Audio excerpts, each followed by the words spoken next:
Business, ha? May download ka na?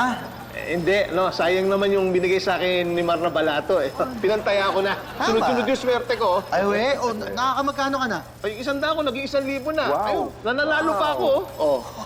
Eh, kayo? Tinigil na namin yan. Kasi ang laki na nang napapatalo namin, eh. Ako, tinigil ko na rin kasi pinagalitan ako ng airmats ko eh. Ibig sabihin ako na naglalaro?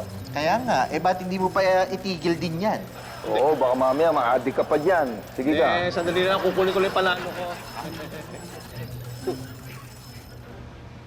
Look, Ano nangyari? Oh, ba't wala? Baka lubat ka. hindi, katsa-charge ko lang eh. Buksan mo. Oh, ba't naging Chinese? Swerte ha? Nakaw! Tawag yan, malat. Malat! Hoy! Ano ba nangyari dyan? Eh, ano eh, biglang naging Chinese eh, hindi ko nga maintindihan eh. Kaya pala hindi kita nakonta. At aminin mo na kasi kay Ma'am Elsa, nag-download ka ng online sugal.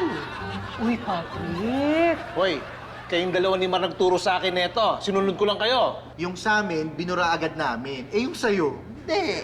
Alam ba ni Janice yan, ha? Eh, yun nga eh, baka magalit yun dahil baka kalahin niya hindi ko siya nire-replyan. Eh, hindi ko talaga maintindihan to eh. Palitan mo na lang ng bago yan. Eh, kung ikaw palitan ko. No.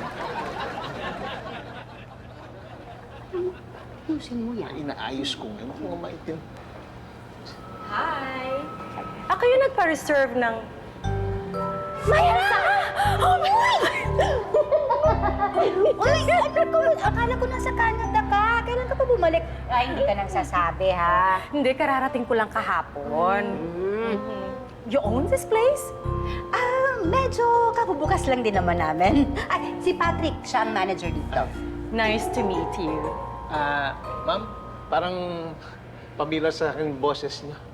Ay, malamang narinig ko na siya sa iba't ibang K-drama dito sa Pilipinas. Dabber tong kumari kong to. Daber?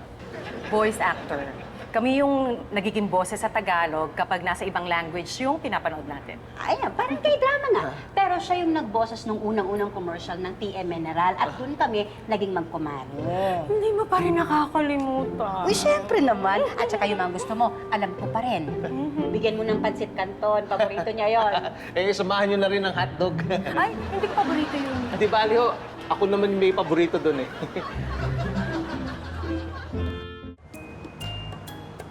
Vincent, pang-design daw to para sa party ni Pitts. Yeah, iwan mo na lang dyan. Ako nang bahala. Teka, sandali, bakit ikaw gumagawa niyan? Asa na iba? Paano iniwan nga nila lahat sa aking trabaho dito, no? Kasi nga, maliit lang yung ambag ko sa party ni Sir. Hindi ko nga alam kung matatapos ko na to on time. Eh, bakit di ka magpatulong kay Mara? Naku, wag na, no? Ayoko magkaroon ng utang na loob sa mga yon. Kung sa iba na lang ako hihingi ng tulong. Gusto mo tulungan kita? No, wag na. Alam ko na yan. Magpapalibre ka lang ng hotdog. Sobra ka naman. Paano mo nalaman? Sobra ko lang. Kanina pa ako tumatawag sa'yo. Ba't hindi ka sumasagot? Hindi, kasi itong ano Ano nangyari sa cellphone mo? Hindi, papagawa ko na lang ito. Patingin nga!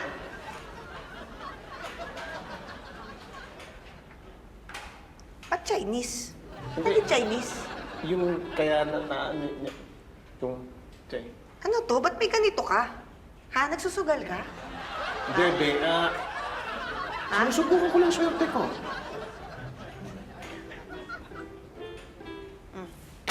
Oh, ano ginawa mo? Eh di binura ko yung online sugal mo. Ano-ano naman ginagawa mo eh. Ang galing. Paano mo inayos to?